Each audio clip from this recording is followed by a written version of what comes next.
هذا سبيريت عاود شاب وكيسوى الذهب لانه عاود حر اصيل غزال في عين مهمته ومدلعين وعائلته، حيت هو الاخر ديال المصران في فاميلته. بدا يكبر سبيريت ولا عنده الجهد ديال العود، عاود يبرقي وفي الصربه كيجري. مشات ايام وجات ايام ولا هو قايد الصربه حيت كان ذكي وما كيخاف من والو. هجم هاد النمير على الخيل وهو يخلي ضاربوه سبيريت كان عايش احلى ايامه مع فاميلته، الامور هانيه والسما صافيه. لكن جا النهار اللي غيتقلب السيناريو ديال حياته 180 درجه، جابها في راسو بسبب الفضول.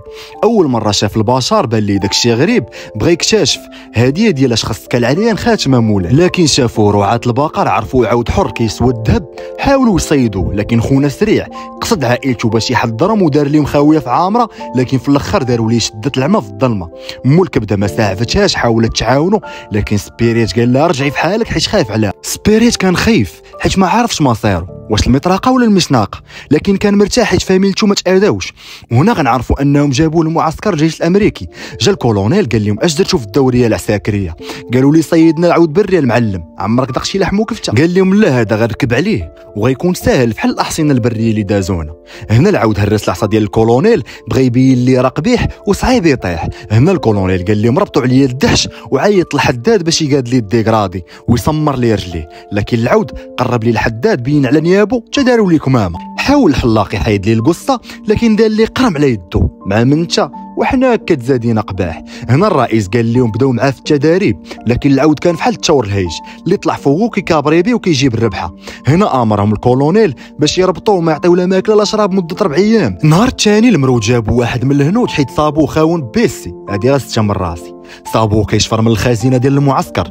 هنا الكولونيل قال لهم خليوه عنق عمود وتا هو بلا ماكله. جا الليل وطلعت القمره، خونا بدا يصلي اش كيعبد الله ويعلم. شويه تلا حداه مضى، حاول ياخذو باش يفك رباطو. شويه هاد المرده قال الكولونيل راه العدو قاصدنا من جهه الشمال المعلم. من بعد الكولونيل بنفسه ركب على العود، لكن الخيل كتعرف غير ركاباش خلاو انا الزمان. لكن العود فين ما كيبغي يجيب الكولونيل على ودنو كيزير الجام وكيعطيه على شي دور، حتى جاب العود الاخر ديالو ما بقى عنده جهد. هنا الكولونيل بدا يمدح في راسو، بقى لي غيقول لهم انا ربكم الاعلى. لكن العود ناضي قاري في جامع ما كاينش، تتبتو مزيان وضرب بيه سيزو قال لي هاك ما تسوى. هنا الكولونيل ما حملش راسو حيت تبيضق قدام المرود.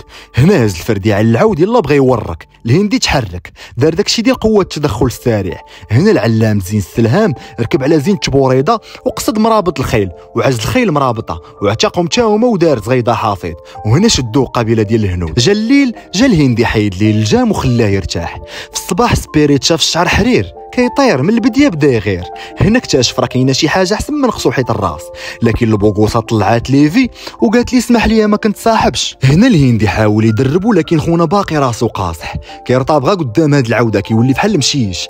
هنا الهندي ربط العوده مع سبيريت باش يوطد العلاقه بيناتهم، لكن خونا ما عندوش مع الرومانسيه. حاول يهرب لكن العوده دارت ليه فران امان، تاجي واش دخل الحمام بحال خروجو. هنا المسراره اللي سالبه العزاره دارت ليد فليد وورات سبيريت القريه. جا هاد الوليد يلعب مع سبيريت لكن البطل ديالنا ما عندوش مع الحنان، حتى شاف البعلو كيتنخصص عاد بدا يلعب معاه. من بعد العوده دات سبيريت يشوف المناظر الخلابه وحيدات الجلابه. شويه شاف النسر اللي كان كيتسابق معاه وجا حاني للماضي. شويه الهندي حاول يركب فوق سبيريت هو يجمعو بنص. هنا بداو عشران وكيضحكوا عليه لكن سبيريت خدا ليه حقه ورجع طلب منه السماحه. هنا الهندي عرف ان سبيريت حر ماشي ديال الركوب. هنا خونا حل الباب وقال ليه تهلا في راسك. مشى باش يودع الزين قال لها بايا بيبي، قالت لي تهلا وغتبقى في البال وخداوك ليا. لكن حتى شي قصه حب ما كتسالي بخير حيت الجيش هجم على القريه. هنا رجعوا للقريه باش يحضروهم، هما راجعين تيرا الكولونيل في العوده وطاحت هي والهندي في الواد. تلاح البطل ديالنا باش يعتقى وفعلا جاو من الشلال، لكن شدوا المرود وخلاو العوده حيت كانت كتموت. وكان سبيريت حاقد ديال البسطه على قبل داكشي اللي وقع لصاحبته. الجنود جابوه للثلث الخالي باش يجر القطار للسكه مع صحابه. شويه سبيريت دار حماره موت، المرود صاحبه مات داو باش يلوحوا لكن ناض مكسيري اعتق عشران ونجاو بحياتهم. حاولوا يشدوا المرود لكن والو ما قدوش عليه. هرب سبيريت وتبعوا القطار وجا قطار في قطار ويتفرقع الحزق كامل. الغابه ولات جهنم. سبيريت ما نفعو غير رجليه، لكن هو هربان شدات ليه السلسله شجره في السلسله جابته للارض، لكن من الزهر جا الهندي في الوقت المطلوب وعتقوا. هنا جا الكولونيل والمرود تبعوا سبيريت حتى وصلوهم لزنقه ما كتخرجش، لكن سبيريت نقص نقيزه هربانه الجهه الثانيه. حاول المرده تيري فيه لكن ما خلاش كولونيل احتراما وتقديرا. هنا شطحوا من الفرحه وركب الهندي وتحركوا للقريه. عمري نديرك في كتافي ما كاينش مناش تخافي. ملي وصلوا سبيريت تفكر المرحومه طاع عليه الديم حيت كان كيسحبها ماتت. هنا الهندي عيط ليها جات سالمات هي وروميو وكان سبيريت عايش احلى لحظاته. هنا سبيريت عطى للهندي تعليقه وداع تسامحو وخلاه يدي معاه العوده. هنا سبيريت رجع لعائلته ورجع يصانحوا من جديد. وهنا فيلمنا سالا وفيلمنا مشى من واد لواد وانا بقيت مع المتابعين الجواد. اخوان جيما غتكونوا درتوها ولا عجبكم الكونتنت بطريقتي ديروا اشتراك في القناه.